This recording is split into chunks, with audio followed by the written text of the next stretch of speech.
தாங்கள் கிறிஸ்தவர்கள் என்ற அடையாளத்தை மட்டும் காண்பிக்கிறார்கள்.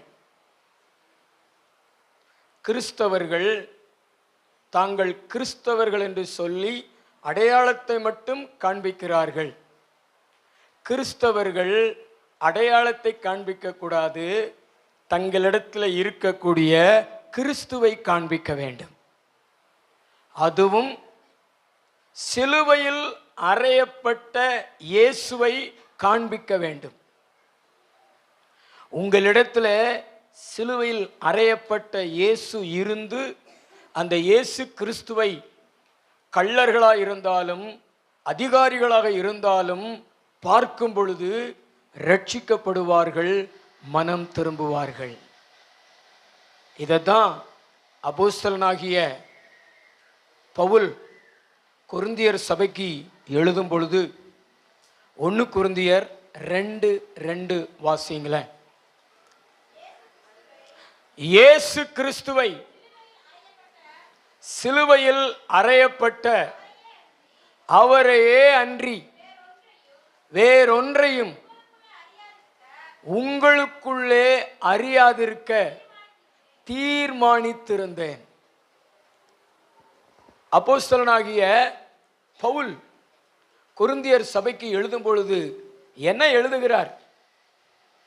உங்களிடத்துல சிலுவையில் அறையப்பட்ட இயேசுவை தான் நான் பார்க்கணும், அதை தவிர்த்து வேற எதையுமே நான் பார்க்க கூடாது அப்படின்னு ஒரு தீர்மானித்து நான் உங்களிடத்துல வந்தேன்னு சொல்றாரு. இன்னைக்கு நம்மிடத்துல இருக்கிற இயேசுவை உலகம் பார்க்கணும், நம்மிடத்துல இருக்கக்கூடிய இயேசுவை உலகம் பார்க்கணும், அதுவும் சிலுவையில் அறையப்பட்ட இயேசுவை உலகம் பார்க்கணும். அப்பதான் ரட்சிக்கப்படுவார்கள், அப்பதான் மனம் திரும்புவார்கள். பக்கத்தில் இருக்கிறவங்களை பார்த்து சொல்லுங்களேன், உங்களிடத்துல இருக்கிற சிலுவையில் அறையப்பட்ட இயேசுவை தான் மற்றவர்கள் பார்க்கணும், அப்பதான் மற்றவர்கள் ரட்சிக்கப்படுவார்கள். நல்ல கைத்தட்டி ஆண்டவருக்கு நம்ம நன்றி சொல்லலாமா? நல்ல 2 கைகளை தட்டி நன்றி சொல்லலாமா? நீங்க உங்களிடத்தில் இருக்கக்கூடிய சிலுவையில் அறையப்பட்ட இயேசுவை காமிக்காம வெறும் நான் ஒரு கிறிஸ்தவன் அப்படிங்கிற ஒரு அடையாளத்தை மட்டும் நீங்க காமிச்சிங்கன்னா நீங்க யாரையும் ரட்சிப்புக்குள்ள நடத்த முடியாது. நம்ம ஆண்டவர் இயேசு கிறிஸ்து சிலுவையில் தொங்கும்போது ஒரு கள்ளன் ரட்சிக்கப்பட்டான், ஒரு 100க்கு அதிபதியும் ரட்சிக்கப்பட்டார். ஒரு கள்ளன் ரட்சிக்கப்பட்டான். இயேசு கிறிஸ்துவ 2 கள்ளர்கள் மத்தியில தான் சிலுவையில் அறைஞ்சாங்க. இந்த பக்கம் ஒரு கள்ளன், இந்த பக்கம் ஒரு கள்ளன், நடுவில் இயேசு கிறிஸ்து சிலுவையில் தொங்கினார். முதல்ல 2 கள்ளர்களுமே இயேசு கிறிஸ்துவை பரியாசம் பண்ணினார்கள். இயேசு கிறிஸ்து என்ன செய்தார்கள்? பரியாசம் பண்ணினார்கள். ஆனா சிலுவையில் அறையப்பட்ட இயேசுவை அவன் பார்த்து ஒரு கள்ளன் மனம் திரும்பி ரட்சிக்கப்பட்டு பரலோகத்துக்கு போயிட்டான், அப்பயே பரலோகத்துக்கு. இன்னொரு கள்ளன் மனம் திரும்பாம ஆக்கினைக்கு உள்ளாக்கப்பட்டு நரகத்துக்குள்ள போனான். வாசிப்பீங்களா? லூக்கா சுவிசேஷம் 23:39-40. இயேசுவை நோக்கி ஆண்டவரே, நீர் உம்முடைய ராஜ்யத்தில் வரும்போது அடியேனை நினைத்தருளும் என்றான். இயேசு அவனை நோக்கி இன்றைக்கு நீ என்னுடனே கூட பரதீசில் இருப்பாய், பரலோகத்தில் இருப்பாய், இளைப்பாறுதல் உள்ள இடத்திலே இருப்பாய். ஒரு கள்ளன் ரட்சிக்கப்பட்டான், ஒரு திருடன் ரட்சிக்கப்பட்டான். சிலுவை மரணத்திற்கு பாத்திரமான அந்த மனுஷன் ரட்சிக்கப்பட்டான். காரணம், சிலுவையில் அறையப்பட்ட இயேசு. அல்லேலூயா. உங்க வாழ்க்கையிலையும் சிலுவையில் அறையப்பட்ட இயேசுவை நீங்க மற்றவங்களுக்கு காண்பிக்கும் பொழுது, உங்களிடத்துல சிலுவையில் அறையப்பட்ட இயேசுவை மற்றவர்கள் அறியும் பொழுது, அவங்க எவ்வளவு பெரிய குற்றவாளிகளா இருந்தாலும் கண்டிப்பா ரட்சிப்பு அவர்களை சந்திக்கும், ரட்சிப்பை அவர்கள் சுதந்தரித்துக் கொள்வார்கள். இன்னொரு மனுஷனை வாசியுங்களேன். லூக்கா சுவிசேஷம் 23:46. இயேசு பிதாவே உம்முடைய கைகளில் என் ஆவியை ஒப்புக் கொடுக்கிறேன் என்று மகா சத்தமாய் கூப்பிட்டு சொன்னார். இப்படி சொல்லி ஜீவனை விட்டார். நூற்றுக்கு அதிபதி சம்பவித்ததை கண்டு மெய்யாகவே இந்த மனுஷன் நீதிபரனாய் இருந்தான் என்று சொல்லி தேவனை மகிமைப்படுத்தினான். நூற்றுக்கு அதிபதி ரட்சிக்கப்படுகிறான். 100 காவலர்களுக்கு அவன் அதிபதி. நான் விசுவாசிக்கிறேன், நான் நினைக்கிறேன், இயேசு கிறிஸ்துவ சிலுவையில் அறைகிற பொறுப்பையே அவன் தலைமையேற்று நடத்தியிருப்பான் என்று. 100 போர் சேவர்களை வைத்து அடிக்கவும் ஆணி அறையவும் அவன் பொறுப்படுத்தி நடத்தியிருப்பான் என்று நினைக்கிறேன். ஆரம்பம் முதல் இயேசு கிறிஸ்துனுடைய செயல்பாடுகளை பார்க்கிறான். அவன் எத்தனையோ கள்ளர்களை, எத்தனையோ கொலைகாரர்களை சிலுவையில் அடிச்சிருப்பான், குற்றவாளிகளை சிலுவையில் அடிச்சிருப்பான். ஆனா அதுக்கும் சிலுவையில் அறையப்பட்ட இயேசுவையும் அவன் பார்க்கும் பொழுது ஆச்சரியம் அடைகிறான். அவனே வாயிலிருந்து சொல்றான், இவர் உண்மையிலேயே நீதிபரர். அப்படி சொல்லி தேவனை மகிமைப்படுத்தினான்.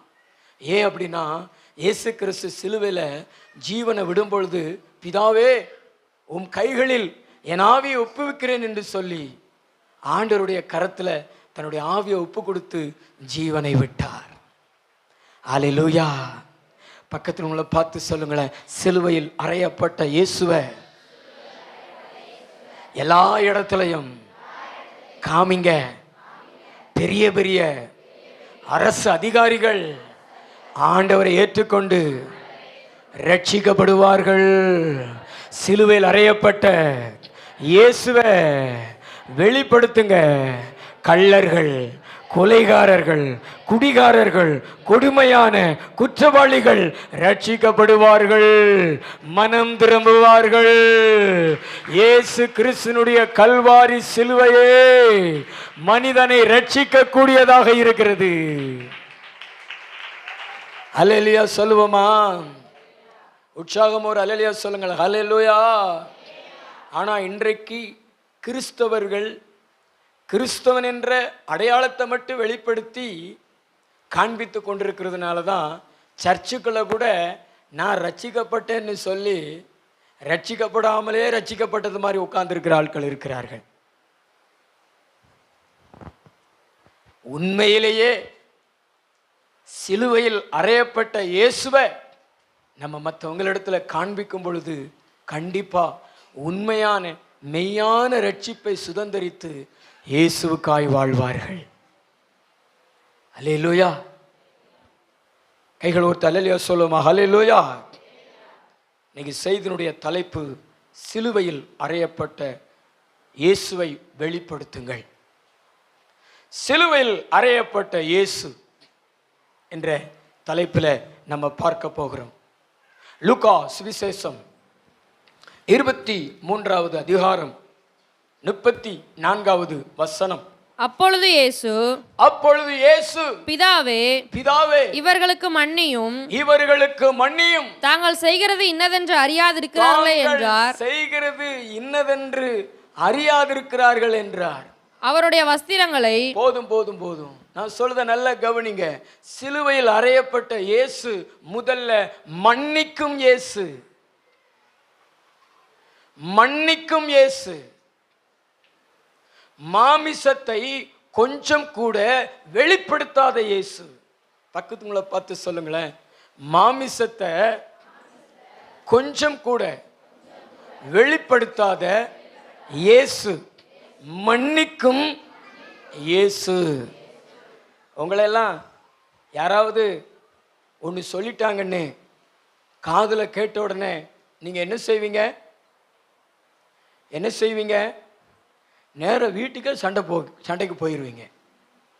போய் என்னை பற்றி நீ எப்படி சொல்லலாம், நான் அப்படி கிடையாது இப்படி கிடையாது அப்படி சொல்லுவீங்க. உங்களை யாராவது அடிச்சுட்டா என்ன செய்வீங்க? உங்களை யாராவது அடிச்சுட்டா என்ன செய்வீங்க? அவங்கள கண்டிப்பா என்ன செய்வீங்க? அடிப்பீங்க. இதுதான் மாமிசம். இன்னைக்கு கிறிஸ்தவர்களிடத்துல இதுதான் காணப்படுகிறது. ஆனா சிலுவையில் அறையப்பட்ட இயேசுவினிடத்துல சபித்தல், மிரட்டுதல், சண்டை போடுதல் இது எதுவுமே கிடையாது. தன்னை சிலுவையில் அறைஞ்சவங்களை பார்த்து அவர் மிரட்டல, அவர் சபிக்கல. நீங்களா இருந்தா எத்தனை சபித்தல் சபிச்சிருப்பீங்க. நீ எல்லாம் நல்லா இருப்பியாடா, நீ எல்லாம் விளங்குவியாடா, என் கையில ஆணி அடிக்கிறியே, நீ நாசமா போவ சொல்லுவீங்களா? சொல்ல மாட்டீங்களா? இப்ப சொல்லத்தானே செய்றீங்க.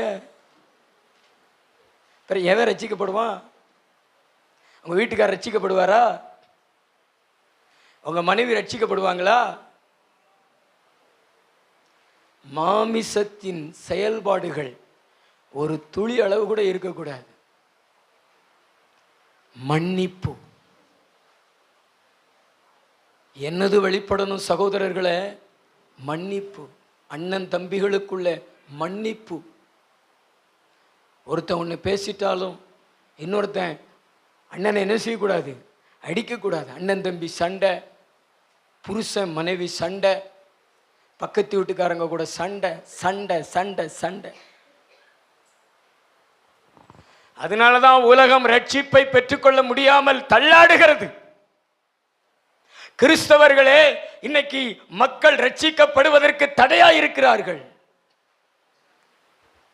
18வது நூற்றாண்டோ 19வது நூற்றாண்டோ என்று நினைக்கிறேன். தம்பி நான் சொல்றதை கவனிக்கணும். ஸ்மித் விகில்ஸ் அப்படிங்கிற ஒரு பெரிய பரிசுத்தவான் 28 பேரை உயிரோடு எழுப்பின ஒரு பெரிய பரிசுத்தவான். அவருடைய பேர் என்ன பேர்?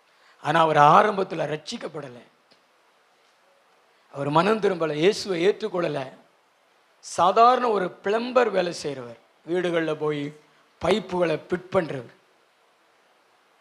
ஆனா அவருடைய மனைவி நல்ல ஒரு விசுவாசி, உண்மையா ரட்சிக்கப்பட்ட ஒரு பெண். ஒரு நாள் அவங்க சர்ச்சில் முழு இரவு ஜெபம். இந்த அம்மா கிளம்பி போயிட்டாங்க. கணவர் வருகிறதுக்கு முன்னாடியே போயிட்டாங்க. இந்த கணவர் அதற்கு பின்பு வந்து பார்க்கிறார், வீட்டில் மனைவி இல்லை, சர்ச்சுக்கு போயிட்டாங்க.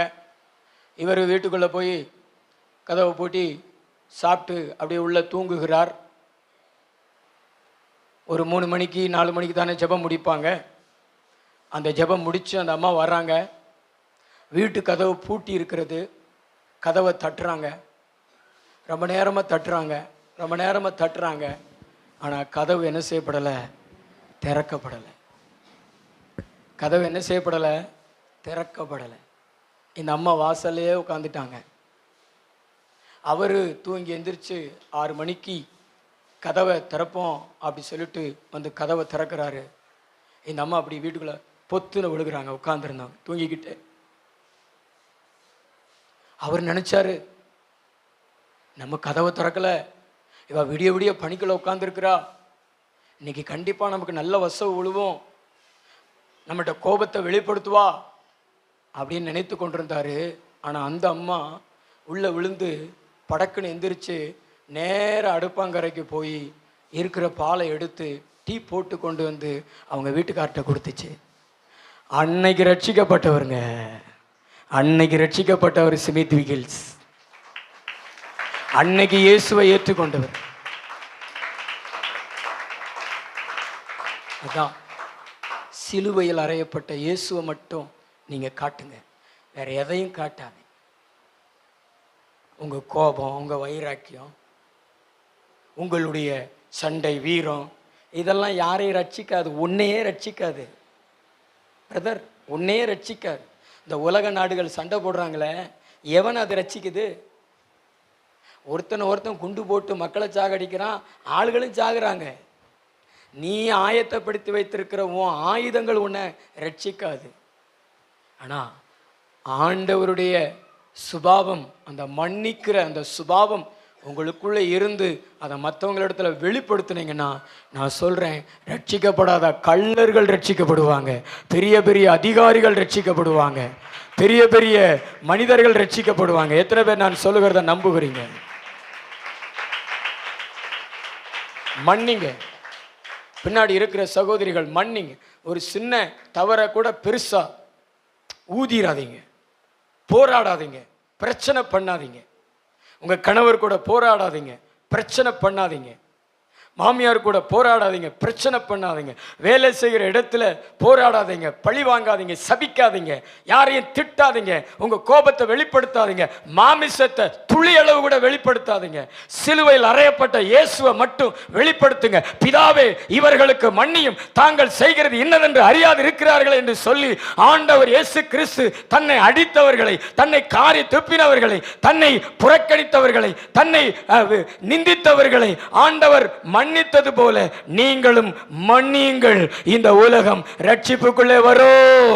யாரெல்லாம் ரட்சிக்கப்பட மாட்டாங்கன்னு நினைக்கிறீங்களோ அவங்களெல்லாம் அது ரட்சிப்புக்குள்ள கொண்டு வரும். குறிப்பா சொல்றேன், உங்க வீட்டுக்கார் ரட்சிக்கப்படுவாரு, உங்க குடும்பத்தில் இருக்கிறவங்க ரட்சிக்கப்படுவாங்க. நீங்க ரட்சிப்புக்காக ஜெபம் பண்ண வேண்டியதில்லை, அந்த ரட்சிப்பு தானாவே வந்துரும்.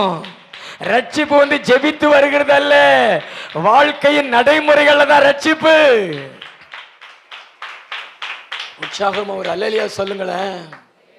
அல்லேலூயா.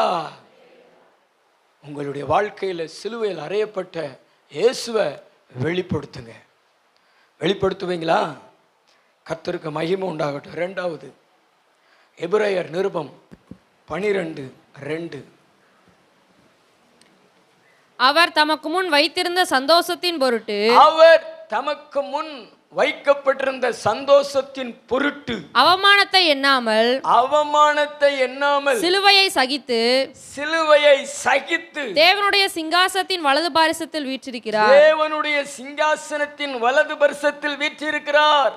இரண்டாவது, சிலுவையில் அறையப்பட்ட இயேசு சகித்தல், அதாவது சகிப்பு தன்மையை உடைய இயேசு. பக்கத்துல பார்த்து சொல்லுங்களேன், சகிப்பு தன்மையை உடைய இயேசு. பின்னாடி உள்ளவங்க சொல்லுங்க, பக்கத்துல பார்த்து சொல்லுங்க, சகித்தல். சகித்தல் சகித்தல் அப்படின்னா என்னது? சகித்தல் அப்படின்னா என்னது? ஏற்றுக்கொள்ளுதல். சகித்தல் என்பது என்ன? ஏற்றுக்கொள்ளுதல் அல்லது பொறுமையாயிருத்தல். இயேசு கிறிஸ்துவுக்கு சிலுவையில் பல்வேறு விதங்கள்ல, ஆத்மாவில், சரீரத்தில் வலியையும் வேதனையும் உண்டாக்கினாங்க. ஆனால் எல்லாத்தையும் ஆண்டவர் சகிச்சார், அந்த சிலுவையை சகிச்சார். நாமும் சகித்து கொள்வோம் என்றால் நிச்சயமாக மற்றவர்களுடைய ரட்சிப்புக்கு நாம் காரணமாவோம். அல்லேலூயா.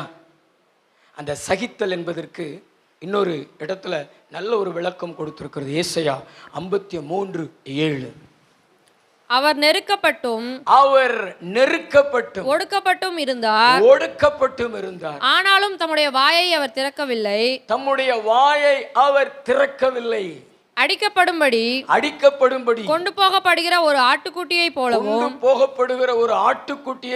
தன்னை மயிர் கத்தரிக்கிறவனுக்கு முன்பாக சத்தமிடாதிருக்கிற ஆட்டை போலவும் அவர் தம்முடைய வாயை திறவாதிருந்தார். சகிப்புத்தன்மை என்பது என்ன? தங்களை என்ன பேசினாலும், தங்களை என்ன குறை சொன்னாலும், தங்களை என்ன அடித்தாலும் அதெல்லாம் ஏற்றுக்கொண்டு மறுபடியும் பேசாம, பதிலுக்கு பதில் பேசாம மௌனமாக அமைதியா இருக்கிறது தான் சகிப்புத்தன்மை. இன்னைக்கு எத்தனை பேர் சகிப்புத்தன்மையோட இருக்கிறீங்க? என்கிட்டலாம் அந்த சகிப்புத்தன்மை இருக்கு பாஸ்டர் அப்படி சொல்றவங்க உங்க கையை உயர்த்தி காமிங்களேன். சகிப்புத்தன்மை, ஏற்றுக்கொள்ளுதல். அப்படியெல்லாம் இல்லை பாஸ்டர், அவங்க ஒரு வார்த்தை சொன்னா அவங்க ஒரு அணுகுண்டு தான் போடுவாங்க, நாங்க 3 அணுகுண்டு போடுவோம். அப்படி பேசினாதான் எங்களுக்கு மனசுல திருப்தி இருக்கும். அப்படிதானா? உங்களுக்கு சகிப்புத்தன்மை இருக்குதா? பக்கத்துல பார்த்து சொல்லுங்களேன். அதான் சிலுவையில் அறையப்பட்ட இயேசு. மயிர் கத்திரிக்கிறவனுக்கு முன்பாக சத்தமிடாது இருக்கிற ஆடு. எப்படிப்பட்ட ஆடு? அப்படியெல்லாம் வாலிபர்கள் இருக்கிறீங்களா?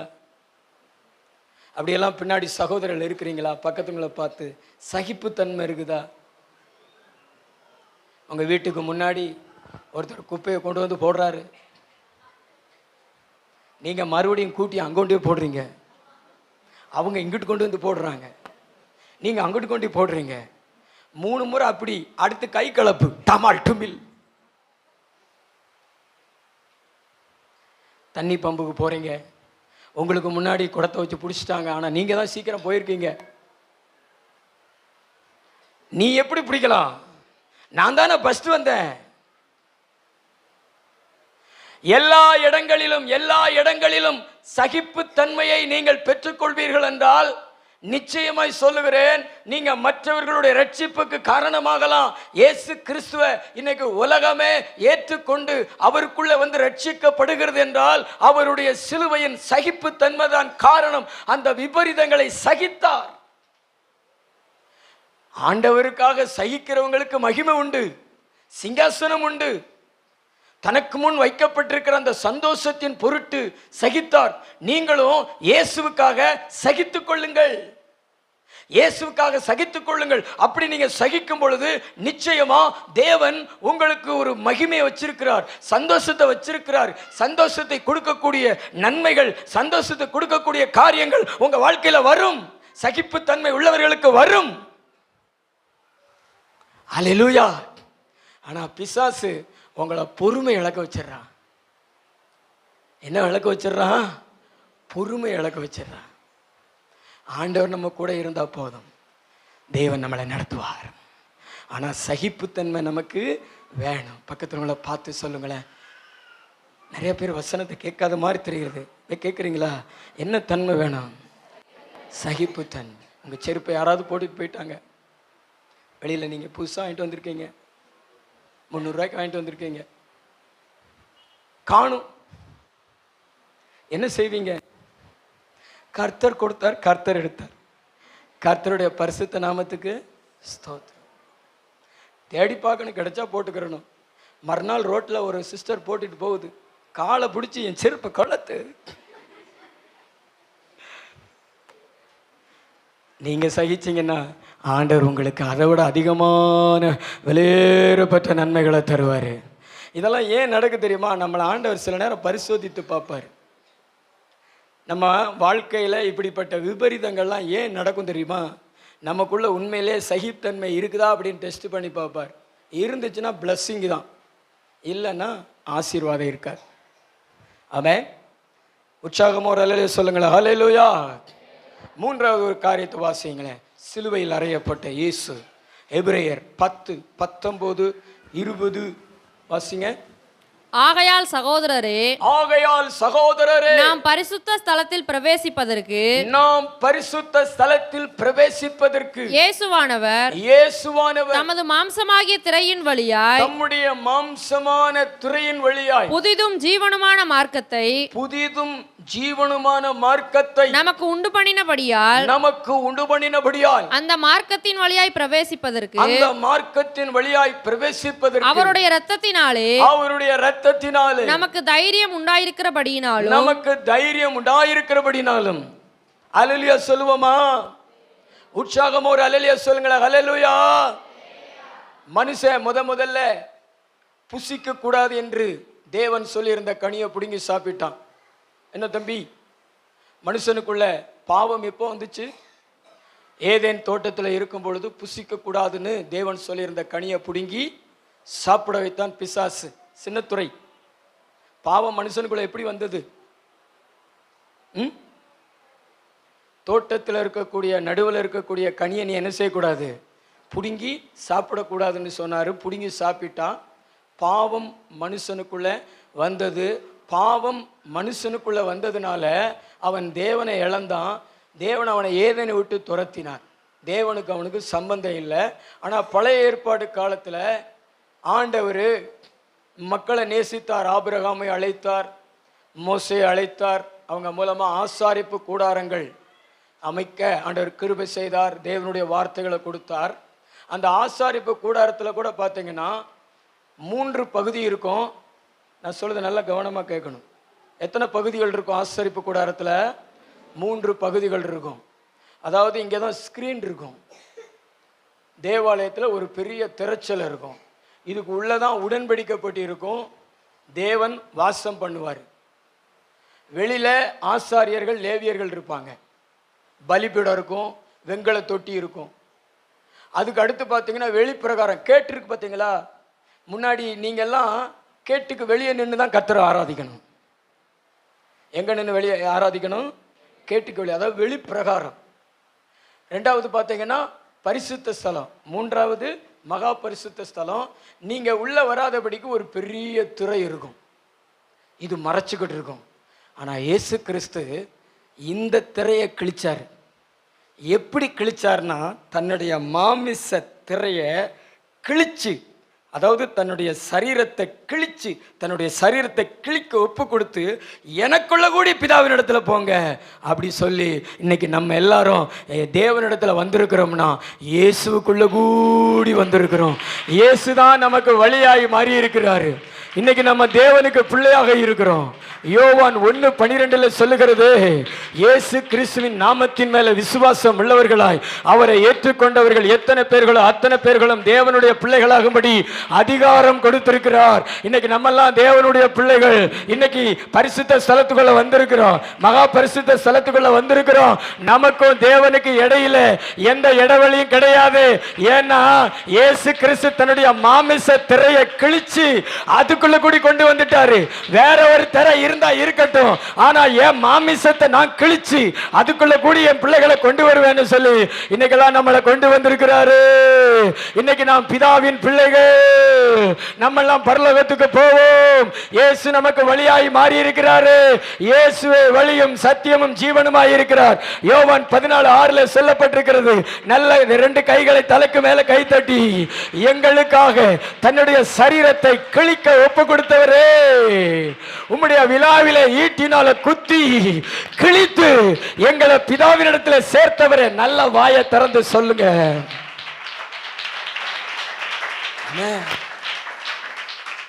அன்னைக்கு மாத்திரம் பிரதர், அன்னைக்கு மாத்திரம் இயேசு கிறிஸ்து சிலுவையில தன்னுடைய மாமிசத்தை கிழிக்க ஒப்பு கொடுக்கலனா பரலோகமும் நமக்கும் சம்பந்தமே இருக்காது. தேவனுக்கும் நமக்கும் சம்பந்தமே இருக்காது. பிசாசுக்குள்ள தான் கிடப்போம், வியாதிக்குள்ள தான் கிடப்போம், பாதாளத்துக்குள்ள தான் கிடப்போம். ஆனா இயேசு கிறிஸ்து தன்னுடைய மாமிச திரையின் வழியாய் ஆண்டவர் அவரை கிழிக்க ஒப்பு கொடுத்து இன்னைக்கு அவரிடத்துல சேர்த்திருக்கிறார். கைகளை உயர்த்தி ஒரு அல்லேலூயா சொல்லுவோமா? இன்னொரு அல்லேலூயா சொல்லுவோமா? அவருடைய அன்புக்கு அளவே இல்லை, அவருடைய இரக்கத்துக்கு அளவே இல்லை. ஓ, நம்மளை பிதாவின் இடத்துல சேர்த்திருக்கிறார் ஏசப்பா. நீங்களும் என்ன செய்யணும் தெரியுமா? உங்கள் மாமிசத்தின் வழியாய் அநேக ஜனங்கள் இயேசு கிறிஸ்துக்குள்ளே வருவதற்கு உங்கள் மாமிசத்தை கிழிக்கணும். அதாவது மாமிசத்தினுடைய தன்மைகளை ஒரு நாளும் நீங்கள் வெளிப்படுத்தாதபடி காத்துக்கொள்ளணும். அந்த மாமிசத்தின் தன்மைகள் என்ன அப்படின்னா, இந்த மாமிசத்தில் செய்கிற சில சடங்காசாரியங்கள், பாரம்பரியங்கள். இன்றைக்கும் மக்களை சடங்காசாரியத்திலிருந்து பாரம்பரியத்திலிருந்து பிரிக்கவே முடியாது, பிரிக்கவே முடியாது. ஒரு வீட்டுக்கு போகணும், நாங்கள் அவங்க பிள்ளைக்கு அவங்க பொட்டு வச்சுருக்குறாங்க. ஏற்கனவே கர்த்தர் முடியை எப்படி கொடுத்துருக்கிறாரு? கருப்பாக தானே கொடுத்துருக்கிறார். அதுக்கு மேலே கருப்பு, இங்கே ஒரு கருப்பு, இங்கே ஒரு கருப்பு, இங்கே ஒரு கருப்பு. எத்தனை கருப்பு? முகமே கருப்பு. உனக்குள்ள சாத்தானுடைய இருப்பு. மாம்சத்தில் தானே வைக்கிறாங்க. சிலர் பாருங்களேன், கையில் கயிறு, இந்த வாலிப தம்பிகள்லாம் காதில் ஒரு தொங்கட்டான் போட்டுக்குருவானுங்க, அப்படி கையில் ஒரு வளையல் மாதிரி போட்டுக்குருவானுங்க, காலில் ஒன்று கட்டிக்கிடுவானுங்க, இடுப்பில் ஒன்று கட்டிக்கிடுவானுங்க. ஆண்டவர் இதைத்தான் சொல்கிறார், உன் மாமிசத்தில் நீ செய்கிற ஒவ்வொன்றும் உன்னை ரட்சிக்காது, இன்னொருவனை ரட்சிப்புக்குள்ளே நடத்தாது. உன் மாமிசத்தை என்ன செய்ய? கிளி. பக்கத்தும் பார்த்து சொல்லுங்களேன், உன் மாமிசத்தை என்ன செய்ய? கிளி. உன் மாமிசத்தினுடைய செயல்பாடுகளை அழி. மாம்சத்தின் மேலே இருக்கிற அந்த நம்பிக்கையை குறை. பாரம்பரியங்களை என்ன செய், குறை. பழக்க வழக்கங்களை குறை. இன்னைக்கு மனிதர்கள் நன்மைகளையும் ஆசீர்வாதத்தை இழக்கிறதே இந்த பாரம்பரியத்தினால தான். அதாவது ஆசீர்வாதம் மாத்திரம் ஆண்டவரிடத்தில் பெற்றுக்கொள்வாங்க, ஆசீர்வாதம் மாத்திரம் ஆண்டவரிடத்தில் வாங்கிக்கிடுவாங்க. ஆனால் அதுக்கு பிறகு ஆண்டவரை மறந்துடுவாங்க. குழந்தை இல்லை அப்படின்னா அப்படியே பயங்கரமாக ஜெபிப்பாங்க. பிள்ளைகள் வாலிப பிள்ளைகள் ஆகலைன்னா அதுக்கு பரிதபித்து ஜெபிப்பாங்க. பிள்ளைகளுக்கு திருமணம் ஆகலைன்னா அதுக்கு பரிதபித்து ஜெபிப்பாங்க. ஆனால் எல்லாம் வந்துருச்சுன்னு வச்சுங்களேன், கர்த்தரை மறந்துடுவாங்க. அப்படித்தானே? யாரை மறந்துடுவாங்க? கர்த்தரை மறந்துடுவாங்க. கர்த்தரை மறந்து கொட்டை யாவப்படுத்திடுவாங்க. அடுத்து பொட்டு, அடுத்து அண்டா, அடுத்து குண்டா, அடுத்து பட்டு. ஜெபம், ஆராதனை எல்லாம் மறந்துடுவாங்க. அதெல்லாம் தேவை கிடையாது. இன்றைக்கு எது தேவை? கொட்டு. இன்றைக்கு தேவை என்னது? பட்டு. இன்னைக்கு தேவை என்னது? கூண்டா. ஆனால் அந்த நாள் வரைக்கும் அதுக்கு முன்னாடியெல்லாம் ஜெபம் பண்ணியிருப்பாங்க. கர்த்தர் சொல்கிறார், அதனால தான் யாரும் ரட்சிக்கப்பட மாட்டேங்கிறாங்க. அவன் தெருவில் இருக்கிற ஆள் ரட்சிக்கப்பட மாட்டேங்கிறான். பக்கத்து உங்களை பார்த்து சொல்ல, உன் மாமிசத்தை கிழிப்பதற்கு ஒப்பு கொடு மகனே, உன் மாம்சத்தை கிழிப்பதற்கு ஒப்பு கொடு மகளே. கர்த்தர் உன்னை ரட்சிப்பாரு, உன் கணவரை ரட்சிப்பாரு. உன் மாமிசத்தின் செயல்பாடுகள் எல்லாம் அழி. நல்ல 2 கைகளை தட்டி கர்த்தருக்கு ஸ்தோத்திரம் செலுத்துவீங்களா? தலைக்கு மேலே கூட கை தட்டி கர்த்தருக்கு ஸ்தோத்திரம் செலுத்துவீங்களா? அல்லேலூயா. வழியா மாறுங்களே, நீங்க வழியா மாறுங்களே. இயேசுவின் மேல நம்பிக்கை வச்சு அநேகருக்கு வழியா மாறுங்களே. உங்க விசுவாசம், உங்களுடைய நம்பிக்கை அநேகருக்கு வழியா மாறட்டும். நீங்க தேவன் மேல வைத்திருக்கிற அந்த நம்பிக்கை, நீங்க தேவன் மேல வைத்திருக்கிற அந்த விசுவாசம் வழியா மாறட்டுமே. ஆபிரகாம் வழியாய் மாறினாரு, அதுபோல அநேக பரிசுத்தவான்கள் வழியா மாறினாங்களே. அதே மாதிரி நீங்களும் அநேகர் விசுவாசத்துக்குள்ள வருவதற்கு வழியா மாறுங்களே. அல்லேலூயா. மோசே கூட செங்கடலை பிளந்தாரு, வெட்டாந்தரையில ஜனங்களை நடத்தினாரு. அந்த ஜனங்களை அவர் விசுவாசித்தாங்க, தேவனை விசுவாசித்தாங்க. ஆண்டவர் இயேசு கிறிஸ்து காணா ஒரு கல்யாண வீட்டில் தண்ணீரை திராட்சரசமா மாத்தினாரு, சீசர்கள் விசுவாசித்தாங்க. அது மாதிரி நம்முடைய வாழ்க்கையில் தேவன் மேல விசுவாசம் வைத்து, தேவன் மேல நம்பிக்கை வைத்து, இந்த உலக பிரகாரமான பழக்க வழக்கங்கள் பாரம்பரியங்களை தள்ளிட்டு தேவனுக்காக நீக்கும் பொழுது கர்த்தர் அநேகரை ரட்சிப்பார். குறிப்பா சொல்றேன், நீங்க யாரு ரட்சிக்கப்படணும் நினைக்கிறீர்களோ அவர்கள் ரட்சிக்கப்படுவார்கள். இன்னைக்கு நிறைய கிறிஸ்தவர்கள் தான் மற்றவங்களுடைய ரட்சிப்புக்கு தடையா இருக்கிறாங்க. ஏன்னா கிறிஸ்தவர்கள் என்பதையே மறந்துடுறாங்க. பைபிளை தூக்குறோம், தேவனை நம்புறோம் அப்படிங்கிறத மறந்துடுறாங்க. உலகத்து மக்களுக்கும் அவங்களுக்கும் ஒரு வித்தியாசம் இல்லை. அதனால தான் அநேகருடைய ரட்சிப்பு தடையாவே நிற்குது. நம்ம 72 நாள் ஜபித்திருக்கிறோம், இன்னும் 82 நாள் ஜபிச்சாலும் ஒரு வேளை ரட்சிக்கப்பட மாட்டான். ஏன்? நீ மாறாத வரையில.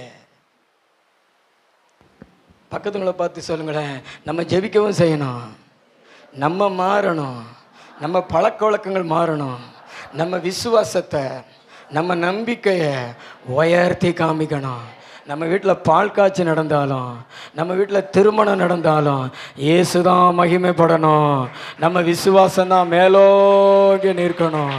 நல்ல தலைக்கு மேல் கூட கை தட்டி தேவனை மகிமைப்படுத்துங்களேன், தேவனை மகிமைப்படுத்துங்களேன். நல்ல 2 கைகளை தட்டி தேவனை மகிமைப்படுத்துங்களேன். சிலுவையில் அறையப்பட்ட இயேசு தன்னை வழியாக மாற்றின இயேசு. நீங்களும் உங்கள் அநேகருக்கு வழியாக மாற்றுங்க. மாற்றுவீங்களா? பக்கத்துல பார்த்து சொல்லுங்களா, மாற்றுவீங்களா? உங்களை பார்த்து விசுவாசத்தை கற்றுக்கொள்ளட்டும், உங்களை பார்த்து ஜெபத்தை கற்றுக்கொள்ளட்டும். இன்னைக்கு நிறைய வாலிபர்கள் இன்னைக்கு விசுவாசமா இருக்காமல் இருப்பதற்கு காரணம், நிறையா தாய்மார்கள் இடத்துல அந்த விசுவாசம் இல்லை. தாய்மார்கள் இடத்துல என்ன இல்லை? விசுவாசம் இல்லை. ஏன்னா உங்களை பார்த்து தான் உங்கள் பிள்ளைகள் வளருது. நீங்கள் விசுவாசத்தை பிள்ளைகளுக்கு கற்றுக் கொடுங்க, விசுவாச வழியை காண்பீங்க. நீங்கள் கர்த்தரை முக்கியப்படுத்துனீங்கன்னா அவங்க கர்த்தரை முக்கியப்படுத்துவாங்க. நீங்கள் உலகத்தை முக்கியப்படுத்துனீங்கன்னா அவங்க உலகத்தை முக்கியப்படுத்துவாங்க. நீங்கள் ஒரு வழியாய் மாறுங்க. இயேசுவே வழியும் சத்தியமும் ஜீவனுமாய் இருக்கிறார். நானே வாசல், என் வாசல் வழியாய் உட்பிரவேசிக்கிறவன் உள்ளும் புறம்பும் மேய்ச்சலை கண்டடைவான். அதுதான் ஆண்டவர் இயேசு கிறிஸ்து வழியாய் மாறின காரியம். நாமும் அப்படி வழியாய் மாறுவோம். நான்காவது ஒரு காரியத்தை வாசிங்க. எபேசியர் 5:2-4. நிறைய பேர் கஷ்டப்பட்டு வசனங்களை கேட்குற மாதிரி இருக்கு. ஏன்னா அங்கே பின்னாடி வேற குழம்ப வச்சு மூக்கை தொலைத்து கொண்டிருக்கிறாங்க. கிறிஸ்து நமக்காக தம்மை தேவனுக்கு சுகந்த வாசனையாக காணிக்கையாகவும் பலியாகவும் ஒப்பு கொடுத்து நம்மில் அன்பு கூர்ந்தது போல நீங்களும் அன்பிலே நடந்து கொள்ளுங்கள். அல்லேலூயா. நான்காவதாக சிலுவையில் அறையப்பட்ட இயேசு, பலியாக கொடுத்த இயேசு. என்ன இயேசு? சத்தமா சொல்லுங்களேன். பலி. வாலிபர்கள்லாம் சொல்லுங்களேன். என்ன இயேசு? பலியாக. என்ன பலி? பழைய ஏற்பாடு காலத்துல மக்கள் ஆண்டவருக்கு பலி செலுத்துவார்கள். எலியா தீர்க்கதரிசி ஒரு பலிபீடம் கட்டி அதில் ஒரு காளையை தோல் உரித்து சந்து சந்தா துண்டித்து அதன் மேலே விறகு கட்டைகளை வைத்து எரிப்பது போல, அதுதான் பலி. தேவாலயத்துக்கு ஆடை கொண்டு போவாங்க, புறாவை கொண்டு போவாங்க, மாடை கொண்டு போவாங்க. அந்த கொண்டு போனவங்க அந்த ஆட்டின் மேலே கையை வச்சு பாவங்களை அறிக்கை செய்வாங்க. அதுக்கு பிறகு பலி செலுத்தப்படும். அந்த பலி போய் அந்த பலிப்பிடத்தில் அந்த ரத்தத்தை எடுத்து, அந்த ஆட்டினுடைய ரத்தத்தை எடுத்து மகா பரிசுத்த ஸ்தலத்தில் போய் தெளிப்பாங்க. அவங்களுடைய பாவம் நிரந்தரமாக மன்னிக்கப்படலை, நிரந்தரமாக கழுவப்படலை. அது ஒரு தற்காலிகமானது, அது ஒரு நிழலோட்டமானது.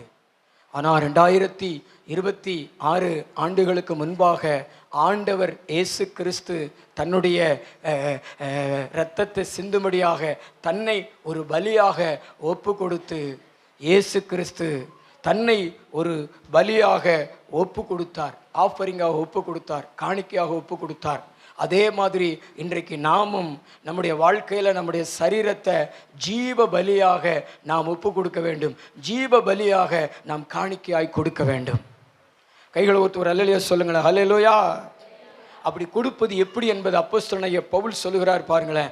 ரோமர் 12:1. அப்படி இருக்க சகோதரரே, நீங்கள் உங்கள் சரீரங்களை பரிசுத்தமும் தேவனுக்கு பிரியமுமான ஜீவ பலியாக ஒப்பு கொடுக்க வேண்டும் என்று தேவனுடைய இரக்கங்களை முன்னிட்டு உங்களை வேண்டிக் கொள்கிறேன். நீங்க ஜீவ பலியா ஒப்பு கொடுக்கிறது எப்படி பிரதர்? நிமிர்ந்து பாருங்களேன். உங்க சரீரத்தை ஆண்டவருக்கு பலியா கொடுக்கிறது எப்படி? அப்படி பலியா கொடுக்கலன்னா அநேகர் ரட்சிக்கப்பட மாட்டாங்க. ஜீவ பலியாய் கொடுப்பது என்பது பரிசுத்தமாய் வாழ்வது. உங்க சரீரத்தின் மூலமா எப்படி வாழ்வது? பரிசுத்தமாய் வாழ்வது. நான் கேட்கிறேன், இங்க இருக்கிற மக்கள் எத்தனை பேர் உங்களுடைய சரீர அவயங்களை கர்த்தருக்கு ஜீவ பலியாய் கொடுத்து உங்க சரீர அவயங்கள் மூலமா பாவங்களை நிறைவேற்றுகிறது இல்லை? உங்களுடைய கண்ணு, உங்களுடைய காது, உங்களுடைய கை, உங்களுடைய கால், உங்களுடைய சரீரம், இதை தேவனுக்கு பலியாக ஒப்பு கொடுத்து எத்தனை பேர் உங்க சரீரத்தில் பரிசுத்தமா இருக்கிறீங்க? உங்க சரீரத்தை எத்தனை பேர் பரிசுத்தத்துக்கு ஒப்பு கொடுத்துருக்கிறீங்க? கை உயர்த்தி காமிங்களேன். உங்களை பார்த்தா கேட்குறேன், பின்னாடி இருக்கிறவங்களை பார்த்து கை உயர்த்துங்களேன். என் சரீரத்தின் மூலமா நான் எந்த பாவத்தையும் செய்கிறதில்லை. என் சரீரத்தின் மூலமா நான் எந்த பாவத்தையும் செய்கிறதில்லை. அப்ப எல்லாருடைய சரீரங்களையும் நீங்க எதுக்கு பயன்படுத்திக்கிட்டு இருக்கிறீங்க? என்னங்க பேசுங்க. பாவத்துக்கு பயன்படுத்துறீங்களா? யார் ரட்சிக்கப்படுவா? பக்கத்துல பார்த்து சொல்லுங்களேன். யார் ரட்சிக்கப்படுவா? நீயே ரட்சிக்கப்படலை, உன்னிடத்திலே பரிசுத்தம் இல்லை. சொல்லுங்களேன். சரீரத்தில் தண்ணி அடிக்கிறீங்க, உங்கள் கண்களை கொண்டு சினிமா சீரியல் பார்க்குறீங்க, அப்படித்தானே? சர்ச்சில் இயேசு வீட்டுக்கு போனால் சினிமா, சீரியலு, அப்படி தானே? நாங்களாம் அதெல்லாம் பார்க்குறதில்லன்னு சொல்கிறோங்க. கையை உயர்த்தி காமிங்க. ஒரே ஒரு கை உயருது, 2 கை வரும். உங்கள் டிவி இல்லை போல. நீங்களாம் அப்படி தானா? கேர்சல் தலைவிகள், சீரியல் சிங்கங்களா? சொல்லுங்கள் சொல்லுங்கள் சிஸ்டர், சீரியல் சிங்கங்களே ஒரு அல்லேலூயா சொல்லுங்கள். யாரும் ரட்சிக்கப்பட மாட்டாங்க. முதல்ல நீங்க ரட்சிக்கப்படுங்கன்னு சொல்றாரு இன்னைக்கு. உன் கண்ணை இயேசுவுக்கு கொடு, உன் செவியை இயேசுக்கு கொடு. அதன் மூலமா சினிமா பாட்டு கூட கேட்காத. உன் சரீரத்தை இயேசுவுக்கு கொடு. விபச்சாரம் பண்ணாத, வேசித்தனம் பண்ணாத, உன் சரீரத்தின் மூலமா திருடாத, உன் சரீரத்தின் மூலமா பொய் சொல்லாத, உன் வாய பொய்க்கு இடம் கொடுக்காத, மற்றவங்களை குறை சொல்றதுக்கு இடம் கொடுக்காத, உன் சரீரத்தை ஜீவ பலியா காணிக்கையா கொடு. அப்பதான் அநேகர் ரட்சிக்கப்பட்டு மனம் திரும்பி ஆண்டவரை ஏற்றுக்கொள்வாங்க. இயேசு கிறிஸ்து தன்னுடைய சரீரத்தில் ஆண்டவருக்கு கொடுக்காத ஒன்றுமே கிடையாது. தலையிலே முள்கிடம் சூட்ட ஆண்டவர் ஒப்பு கொடுத்தார். கையில ஆணிகள், கால்களில் ஆணிகள், விழாவிலே ஈட்டி, முதுகலை வாரினால் அடித்தார்கள். அவருடைய உடம்பு முழுவதும் காயங்கள், அவருடைய உடம்பு முழுவதும் இரத்தம், உச்சந்தலையிலிருந்து உள்ளங்கால் வரைக்கும் எல்லாத்தையும் முழுமையா ஆண்டவருக்கு ஒப்பு கொடுத்தார். பலியாக ஒப்பு கொடுத்தார், ஜீவ பலியாக ஒப்பு கொடுத்தார். அதே மாதிரி இன்னைக்கு நீங்களும் உங்களை ஆண்டவருக்கு காணிக்கையா கொடுத்துட்டு போங்களே.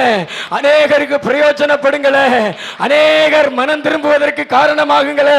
ஏசப்பாவுடைய சிலுவை மரணத்தினுடைய நோக்கத்தை நிறைவேற்றுங்களே. ஏசப்பா இந்த உலகத்தில் இருக்கக்கூடிய மக்கள் ரட்சிக்கப்படணும் என்பதற்காகத்தான் சிலுவை சுமந்தாரு, ரத்த சிந்தினாரு. அந்த நோக்கத்தை நிறைவேற்றுங்களே. தலைக்கு மேல கூட கை தட்டி தேவனை மகிமைப்படுத்துங்களே. மனம் திரும்புங்களே. வாலிப தம்பி, மனம் திரும்புங்களே. இன்னைக்கெல்லாம் நிறைய வாலிபர்கள் பார்த்தீங்கன்னா போதைக்கு அடிமையாயிட்டாங்க. போதைக்கு பக்கத்துல பார்த்து சொல்லுங்களேன், உன் வாய போதைக்கு கொடுக்காத. இன்னும் போயலன்னு சொல்லாம அதை கையில சுருட்டி என்ன செஞ்சுக்கிறாங்க, இழுத்து வச்சுக்கிறாங்க. கஞ்சா குடிக்கிற சிங்கங்கள் நிறையா இருக்குது.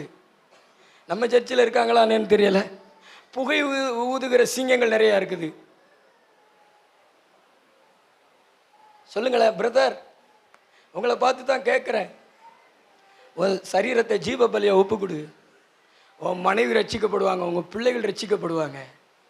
நான் சொல்கிறேன், உன்ன மாதிரி உலகத்தில் அப்படிப்பட்ட மக்கள் எழும்பிட்டாங்கன்னா கள்ளர்கள், ரவுடிகள், கொலைகாரர்கள் கூட ரட்சிக்கப்பட்டு மனம் திரும்பி ஓடுவார்கள். போலீஸ் அதிகாரிகள் ரட்சிக்கப்பட்டு மனம் திரும்புவார்கள். உலகமே ரட்சிப்பின் மயமாகும். அதனாலதான் பிசாசு தேவ பிள்ளைகளை பரிசுத்தம் அடைய விட மாட்டேங்கிறான். பாவத்தை செய், பாவத்தை சர்ச்சுக்கு போ, பைபிளை தூக்கிட்டு போ, குட்பிரடியா போய் அழு, கொண்டாடு. அதே மாதிரி ஈஸ்டர் கொண்டாடு, வாழ்நாளெல்லாம் கொண்டாடு. ஆனா பாவத்துல இரு, நரகத்துக்குள்ள போ, இந்த உலகத்தின் ரட்சிப்புக்கு தடையா இரு அப்படி சொல்லி வஞ்சிக்கிறான் பிசாசு. ஆனா நீங்க அப்படி இடம் கொடுக்காம உங்க சரீரங்களை இயேசுவுக்கு ஜீவ பலியா காணிக்கையா கொடுத்து பரிசுத்தமாய் வாழுங்கள். நல்ல கை உயர்த்தி நான் பரிசுத்தமாய் வாழுவேன்னு சொல்லி சத்தமா சொல்லுங்களேன். கை வர மாட்டேங்குது பாருங்களேன். நல்ல 2 கைகளை உயர்த்தி நான் இயேசுவுக்கு பரிசுத்தமாய் வாழுவேன். சாக்கு பாக்கு சொல்ல மாட்டேன். இயேசுவுக்கு என் சரீரத்தை ஜீவ பலியா காணிக்கையா இன்னைக்கு கொடுத்துட்டு போறேன். இன்னையில இருந்து நான் இயேசுவுக்கு பரிசுத்தமா வாழுவேன் அப்படி சொல்றவங்க நல்ல கைத்தட்டி தேவனை மகிமைப்படுத்துங்களேன். நல்லதான் கைத்தட்டி தேவனை மகிமைப்படுத்துங்களேன்.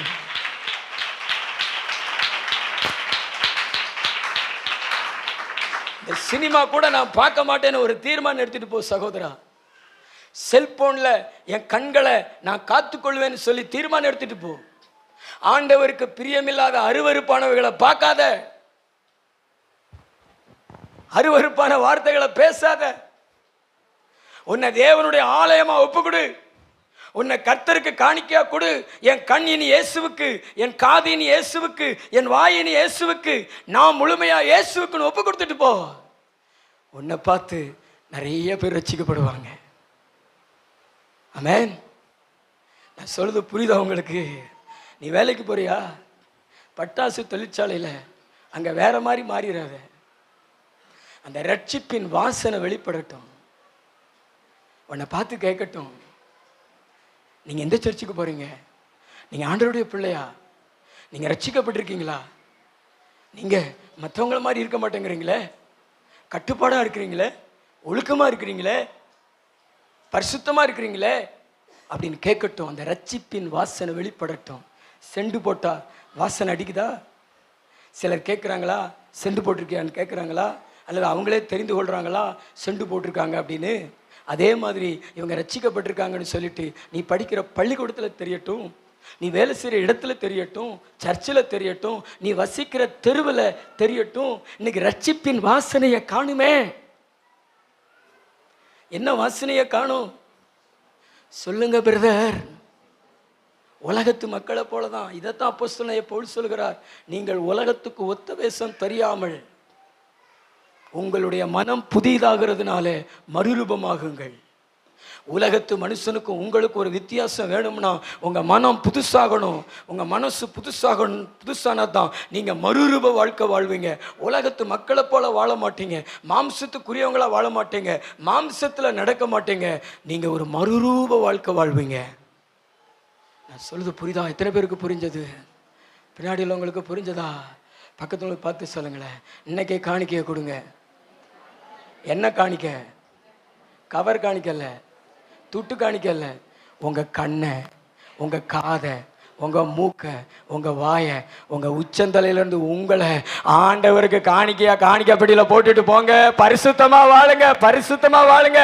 நல்ல தலைக்கு மேலே கூட கைத்தட்டி, பரிசுத்தர் இயேசுவுக்கு நாங்கள் பரிசுத்தமாய் வாழுவோம். கைத்தட்டு வரமாட்டேங்குது பாருங்களேன். வாலிபர்கள் இடத்துல கைத்தட்டு வரமாட்டேங்குது பாருங்களேன். ஆமாம், நிறைய பேர் யோசிக்காங்க, இவ்வளோ நேரம் நல்ல நல்ல பாயிண்டாக கொடுத்தீங்க பாஸ்டர், இப்போ மட்டும் எங்களுக்கு பிடிக்காத பாயிண்ட்ஸு. இதுதான் பரலோகத்துக்கு கொண்டு போகிற பாயிண்ட்டு. பரலோகத்துக்கு வர விருப்பமா? எத்தனை பேருக்கு பரலோகத்துக்கு வர விருப்பம்? எத்தனை பேருக்கு பரலோகத்துக்கு வர விருப்பம்? பாவத்தை விட்டு ஒதுங்கி இருந்தீங்கன்னா, பரிசுத்தமாக வாழ்ந்தீங்கன்னா பரலோகத்துக்கு வந்து விடலாம். இதான் உண்மை, இதான் சத்தியம். உற்சாகம் ஒரு அல்லையா சொல்லுங்களேன். கடைசியா ஒரே ஒரு பாயிண்ட் மட்டும். கர்த்தருக்கு ஸ்தோத்திரம். ஒரு கேள்வி ஒன்று நான் உங்களிடத்துல கேட்குறேன், நல்லா கொஞ்சம் நிமிர்ந்து பாருங்களேன். ஆமென். உற்சாகம் ஒரு அல்லையா சொல்லுங்களேன். பின்னாடி இருக்கிறவங்கலாம் கவனிங்க. நான் ஒரு கேள்வி உங்களிடத்துல கேட்குறேன். சில விசுவாசிகள் ஆண்டவர் மேலே அன்பாக இருப்பாங்க, விசுவாசமாக இருப்பாங்க, பரிசுத்தமாக இருப்பாங்க, ஆண்டவர் நல்லா தேடுவாங்க.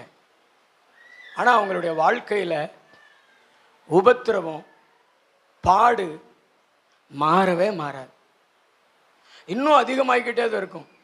அவங்க கூட நினைப்பாங்க, அவங்கள பார்த்து மற்றவங்க கூட நினைப்பாங்க, இவங்க ஆண்டவரை தேடுறாங்களே, இவங்க கஷ்டப்படுறாங்க, இவங்க உபத்திரப்படுறாங்க, இவங்க வீட்டில் சண்டை, இவங்க வீட்டில் பிரச்சனை ஓயவே மாட்டேங்குது, அப்படிலாம் சொல்ற அளவுக்கு அங்கே நடக்கும். அது ஏன் நடக்குது? அது ஏன் நடக்குது? நானும் ஆண்டவரிடத்தில் அநேக முறை கேள்வி கேட்டிருக்கேன். ஏன் ஆண்டவரே இவங்க உங்களை தேடுறாங்களேப்பா, இவங்க உங்களை நேசிக்கிறாங்களேப்பா, இவங்க உங்க கூட்டத்துக்கு ஓடி வர்றாங்களேப்பா, இவங்க உங்களுக்காக பரிசுத்தமாக வாழ்றாங்களேப்பா, ஏன் அவங்க கணவர் ரட்சிக்கப்பட மாட்டேங்கிறாரு, ஏன் அவங்க குடும்பத்தில் சண்டை ஓய மாட்டேங்குது, ஏன் கண்ணீரோடு காணப்படுறாங்க, ஏன் புலம்பலோடு காணப்படுறாங்கன்னு கேட்டிருக்கிறேன். ஆண்டவர் இன்னைக்கு அதுக்கு பதில் கொடுத்தார். அல்லேலூயா. நல்ல சத்தம் ஒரு அல்லேலூயா சொல்லுங்களேன். 1 பேதுரு 4:1 வாசிங்களேன். இப்படி இருக்க கிறிஸ்து நமக்காக மாம்சத்திலே பாடுபட்டபடியால், கிறிஸ்து நமக்காக மாம்சத்திலே பாடுபட்டபடியால் நீங்களும் அப்படிப்பட்ட சிந்தனையை ஆயுதமாய் தரித்துக் கொள்ளுங்கள். ஹல்லேலூயா. உற்சாகமா ஒரு அல்லேலூயா சொல்லுங்களேன். நீ ஆண்டவரை நல்லா தேடுனீனா, நீ ஆண்டவர் மேல விசுவாசமா இருந்தீனா உனக்கு பாடுகள் வரும். அந்த பாடுகள் ஏன் வருது அப்படின்னா, சிலுவையில் அறையப்பட்ட இயேசுவை நீ காமிக்கிற, சிலுவையில் அறையப்பட்ட இயேசுவை வெளிப்படுத்துற, சிலுவையில் அறையப்பட்ட இயேசு உனக்குள்ள இருக்கிறாங்க. உனக்கு அது கஷ்டமா இருந்தாலும் அது அநேகருடைய ரட்சிப்புக்கு அது காரணமா இருக்கும். அநேகர் தேவன் மேல நம்பிக்கை வைப்பதற்கு அது காரணமா இருக்கும். ஏன்னா இயேசு கிறிஸ்து சிலுவையில சொகுசா தொங்கலங்க. இயேசு கிறிஸ்து மாமிசத்துல பாடுகளை அனுபவிச்சாரு, வலியை அனுபவிச்சாரு, வேதனைகளை அனுபவிச்சாரு, கஷ்டப்பட்டாரு. அதே போல உன்னுடைய வாழ்க்கையிலையும் கஷ்டம் இருக்கும். அந்த கஷ்டம் இருந்தாலும் பரவாயில்லன்னு சொல்லிட்டு தேவன் மேல விசுவாசமா, தேவன் மேல நம்பிக்கை நீ இருந்தேனா உன் குடும்பம் ரட்சிக்கப்படும். அநேக குடும்பங்கள் ரட்சிக்கப்படும். ஏன்னா உன்னுடைய பாடுகள் அநேகரை ஆண்டவர்களை கொண்டு வரும். பாடுகள் மத்தியிலையும், உபத்திரவங்கள் மத்தியிலையும், கஷ்டங்கள் மத்தியிலையும் நீ இயேசுவின் மேல் நம்பிக்கையா இருக்கிறாயே, நீ இயேசுவை தேடுறாயே, நிச்சயமாக அது அநேகருக்கு பிரயோஜனமாகும். அது உனக்கு வெட்கம் அல்ல, அது உனக்கு அவமானம் அல்ல, அது அநேகருக்கு மகிமை, அது அநேகருக்கு மகிமை. நான் சொல்றத நம்புனீங்கன்னா தலைக்கு மேல கை தட்டி என் பாடுகளுக்காக ஸ்தோத்திரப்பா ஆண்டவரே, என் கணவர் ரட்சிக்கப்படட்டும், என் குடும்பத்தை பார்த்து அநேகர் ஆண்டவர்களை வரட்டும். இன்னும் பாடுகள் வந்தாலும் பரவாயில்ல, நான் சகிப்பேன், தேவன் மேல விசுவாசமா இருப்பேன், தேவன் மேல அன்பா இருப்பேன், தேவனுக்கு ஊழியம் செய்வேன், தேவனுக்கு கொடுப்பேன். தலைக்கு மேல கை தட்டி ஆவியானவரை மகிமைப்படுத்து. ஆவியில நிரம்பி ஆண்டவர் வந்திருக்கிறார். இந்த ஜெபத்துக்கு ஆண்டவர் வந்திருக்கிறாரு. நான் சொல்றதை எத்தனை பேர் நம்புறீங்க? ஆண்டவர் வந்திருக்கிறாரு. பாடுகளை குறித்து பதறாது, பாடுகளை குறித்து கலங்காது. ஓஹோ, மற்றவங்க ஒண்ணு ஒரு மாதிரி பேசினாலும் இது அநேகருக்கு பிரயோஜனம், அது அநேகருக்கு பிரயோஜனம். சொல்லுது புரியுதா? நான் சொல்லுது புரியுதா? என்னைக்குமே சொகுசா வாழ்கிற வாழ்க்கை, ஐஸ்வர்யத்தில் வாழ்கிற வாழ்க்கை, ஆடம்பரத்தில் வாழ்கிற வாழ்க்கை யாரையும் ரட்சிக்காது, யாரையும் ரட்சிக்காது. ஆனால் சிலுவையில் வேதனையோடு வலியோடு தொங்கிக் கொண்டிருந்த இயேசுவை பார்த்து ரட்சிக்கப்பட்டாங்களே, ரட்சிக்கப்பட்டாங்களே. உன் மாம்சத்தில் பாடு இருக்கா?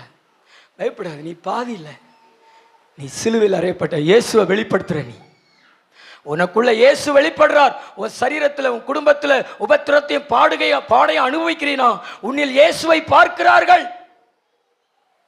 பாவம் செய்து பாட அனுபவிக்கிறது வேற, தீமை செய்து பாட அனுபவிக்கிறது வேற. ஆனால் நீதியாய் வாழ்ந்து, பரிசுத்தமாய் வாழ்ந்து, உண்மையாயிருந்து பாட அனுபவிக்கிறது இயேசுவை வெளிப்படுத்துகிறோம். பைபிள் ஒரு வசனம் போட்டிருக்கு தெரியுமா உங்களுக்கு? இளம் பிரயாயத்தில் நுகத்தை சுமப்பது நல்லது. எந்த புஸ்தகத்தில் போட்டிருக்கு? புலம்பல். எந்த புஸ்தகத்தில் போட்டிருக்குது? புலம்பல். அநேக ரட்சிக்கப்படுவாங்க நம்ம வாழ்க்கையில். அதனால தான் பாடுகள் அனுமதிக்கிறேன். என் மனைவியோட கூட சொன்னேன் நான் வரும்போது, அவன் வாழ்க்கையில் கஷ்டம் வருதுன்னு நீ கலங்காத, இதெல்லாம் சீக்கிரமா மாறிடும், அதி சீக்கிரத்தில் நீங்கிவிடும் லேசான உபத்திரவம். பவுல் அப்போஸ்தலன் சொல்றார், பாடுகள் நமக்கு நிரந்தரம் கிடையாது. ஆனால் சிலருடைய நன்மைக்காக, சிலருடைய பிரயோஜனத்துக்காக கர்த்தர் இந்த பாடுகளை அனுமதித்து சிலுவையில் அறையப்பட்ட இயேசுவை வெளிப்படுத்துகிறார். மாம்சத்தில் பாடுபட்ட இயேசுவை வெளிப்படுத்துகிறார். அதனால தான் சில நேரம் ஊழியக்காரங்களுக்கு பலவீனம் வருது, நல்ல விசுவாசிகளுக்கு பலவீனம் வருகிறது. சிலர் ஒரு மாதிரி நினைப்பாங்க, யார் என்ன நினைச்சிட்டு போறாங்க. ஆனால் பாடுகள் நீதி நிமித்தமாக பாடுகள் இயேசுவை வெளிப்படுத்துகிறோம். நான் சொன்னது எத்தனை பேருக்கு புரிஞ்சது? கையை உயர்த்தி காமிங்களேன். எத்தனை பேருக்கு புரிஞ்சது? உண்மையா நிறைய பேர் உங்களை ஆறுதல் படுத்தி கொள்றீங்க. தேவனுக்குள்ள சோர்ந்து போகாதீங்க, அதி சீக்கிரத்தில் நீங்கிவிடும் இந்த லேசான உபத்திரவம். இனி வரும் மகிமைக்கு ஏற்றதல்ல இந்த உபத்திரவம். ஆண்டவர் உங்களுக்கு பெரிய மகிமை வச்சிருக்கிறார். ஏசப்பா சிலுவையில் வேதனைப்பட்டது உண்மைதான், உபத்திரவப்பட்டது உண்மைதான். ஆனால் இன்னைக்கு எங்கே இருக்கிறாரு ஏசப்பா? இன்னைக்கு எப்படி இருக்கிறாரு? இன்னைக்கு உலகமே இயேசு நாமம் உயர்ந்த உங்க நாமம் உயரணும் இயேசுவே. இன்னைக்கு உலகமே இயேசுவை கொண்டாடுதுங்க, உலகமே இயேசுவை கொண்டாடு. அதான் மகிமை, அதான் மகிமை.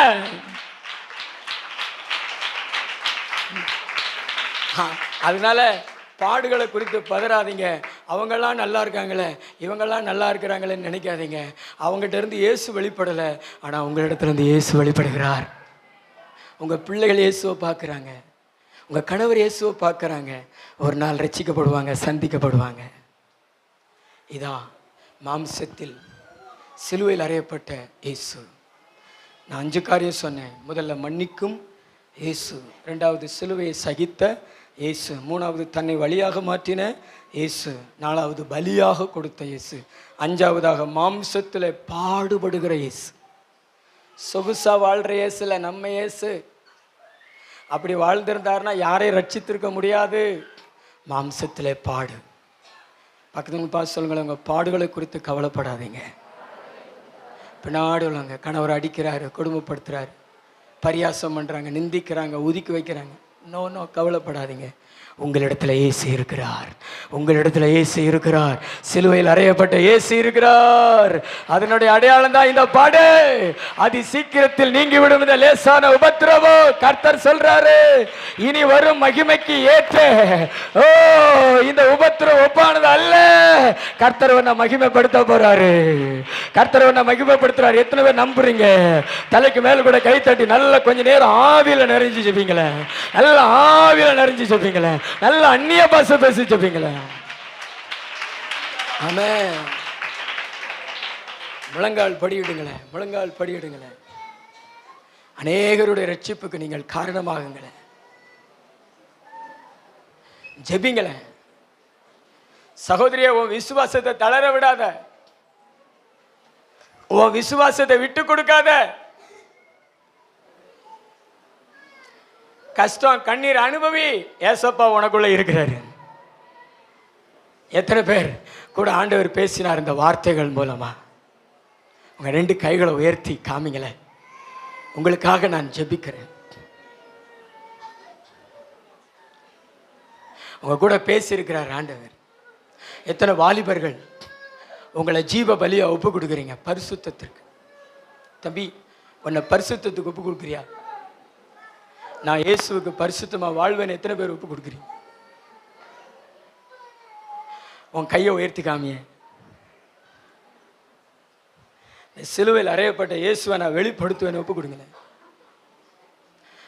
முன்னாடி உட்கார்ந்துருக்கிற சகோதரிகள், என் சரீரத்தை நான் பரிசுத்தமா காத்துக்கொள்வேன்.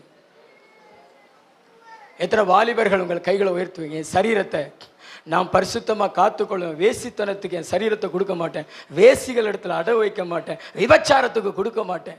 என் சரீரம் இயேசுவின் ஆலயம், இதை நான் பரிசுத்தமாக காத்துக்கொள்வேன்னு சொல்கிறவங்க எத்தனை பேர்? நல்லா 2 கையை உயர்த்தி. உன் பாவத்திலிருந்து இன்னைக்கு உன்னை விடுவிக்கிறார் இயேசு. நரகத்தை நோக்கி ஓடாதே. இன்னும் கொஞ்ச காலம் நீ பாவம் செய்வ. அதுக்கடுத்து நீயே விரும்பினால் அந்த பாவத்தை உன்னால செய்ய முடியாது. இன்னைக்கு உனக்கு ஒரு வாய்ப்பு கொடுக்குறாரு. இன்னைக்கு ஒரு மனம் திரும்புதல். நல்ல 2 கைகளை உயர்த்திக்கோங்க. வாலிப பிள்ளைகள், உங்களை ஜீவ பலியை ஒப்பு கொடுங்களேன். உங்களை ஜீவ பலியை ஒப்பு கொடுங்களேன். காணிக்க ஒப்பு கொடுங்களேன். கர்த்தர் வந்துட்டாரு, கர்த்தர் வந்துட்டாரு.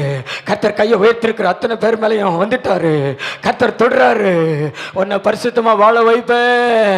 நல்ல 2 கைகளை தட்டி கர்த்தருக்கு ஸ்தோத்திரம் செலுத்தி ஆவில நிறைந்து ஒப்பு கொடுங்களேன், ஒப்பு கொடுங்களேன், ஒப்பு கொடுங்களேன், ஒப்பு கொடுங்களேன். எல்லார் மேல ஆவியானவர் இறங்குகிறார். வாலிபர்கள் மேல் ஆவியானவர் இறங்குகிறார். வாலிப பிள்ளைகள் மேல் ஆவியானவர் இறங்குகிறார். பரிசுத்த வாழ்க்கையை கிருபையா கொடுக்கிறாரு. பரிசுத்த வாழ்க்கையை கிருபையா கொடுக்கிறாரு. பரிசுத்த வாழ்க்கையை கிருபையா கொடுக்கிறாரு. நிறைய பேரை பரிசுத்தப்படுத்துறாரு. நிறைய பேர் மேல பரிசுத்த ஆவி வர்றாரு. பரிசுத்தப்படுத்துற ஆவி வர்றாரு. பரிசுத்தமா காத்து கொள்றாரு. நிறைய பேர் மேல பரிசுத்த இறங்கி வருது. ஹோலி ஹோலி ஹோலி ஹோலி லார்ட்.